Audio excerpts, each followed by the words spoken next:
पाठाचे नाव भटकंती. अश्मयुगातील माणूस सुरुवातीला जंगलात राहायचा. इतर प्राण्यांप्रमाणे तो सुद्धा भटकत असायचा. निवारासाठी माणूस झाडाझुडपांत आश्रय घेत असे. कधी तो पाण्याजवळ असलेल्या डोंगरातील गुहांमध्ये राहत असे, कारण जगण्यासाठी माणसाला पाणी आवश्यक आहे. भूक लागल्यावर अश्मयुगातील माणूस काय बरे खात असेल? तो झाडावरची फळे तोडायचा. काठीने किंवा दगडी अवजाराने जमीन उकरून कंदमुळे काढायचा. निसर्गात जे मिळेल ते तो खायचा.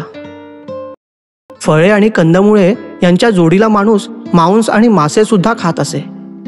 दगडी हत्याराने लहान सहान प्राण्यांची शिकार करणे त्याला सोपे जाई. मोठे प्राणी मारायचे तर ते मात्र एकट्या दुकट्याला शक्य नसे.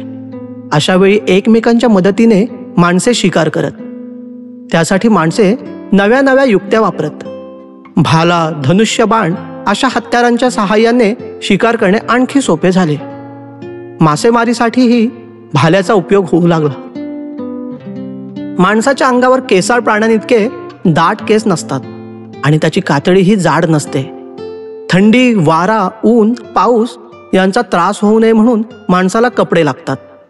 अश्मयुगात रानोमाळ भटकणारा माणूस कोणते बरे कपडे वापरत असेल? माणूस सुरुवातीला झाडाच्या साली, पाने किंवा जनावरांची कातडी अंगाभोवती गुंडाळत असे. कातडी किंवा झाडाच्या साली एकत्र जोडाव्या लागत.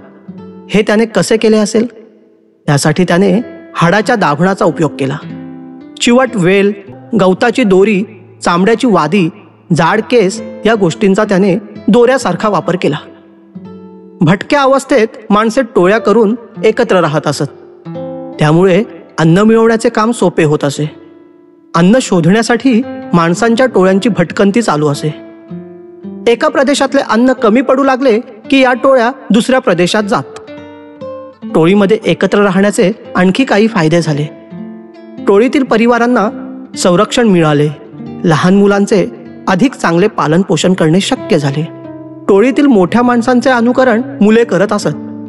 त्यामधून त्यांना अवजारे तयार करणे, शिकार करणे यांसारख्या गोष्टी शिकता येऊ लागल्या. काही वेळा भटकंती करणाऱ्या दोन टोळ्यांची गाठ पडत असे. त्यांची भांडणे होत असत, तर कधी मैत्री होत असे. त्यातून दोन्ही टोळ्यांतील लोकांना एकमेकांच्या अनुभवाचा फायदा होत असे. नव्या अवजारांची माहिती मिळत असे. नव्या कला शिकता येत. शिकारीच्या व राहण्याच्या वेगळ्या पद्धती समजत. यातून त्यांची आणखी प्रगती होत असे. तर मित्रांनो, हा होता इयत्ता तिसरीचा इतिहास पुस्तकातील भटकंती हा धडा. हा धडा आठवल्यास किंवा आवडल्यास आमच्या या चॅनलला सबस्क्राईब मात्र करा. आणि बालभारती पुस्तकातील धडे आणि इतिहास पुस्तकातील धडे जर तुम्हाला ऐकायचे असतील तर आमच्या या चॅनलला सबस्क्राईब करा आणि आपले मत कमेंट्समध्ये कळवा. धन्यवाद.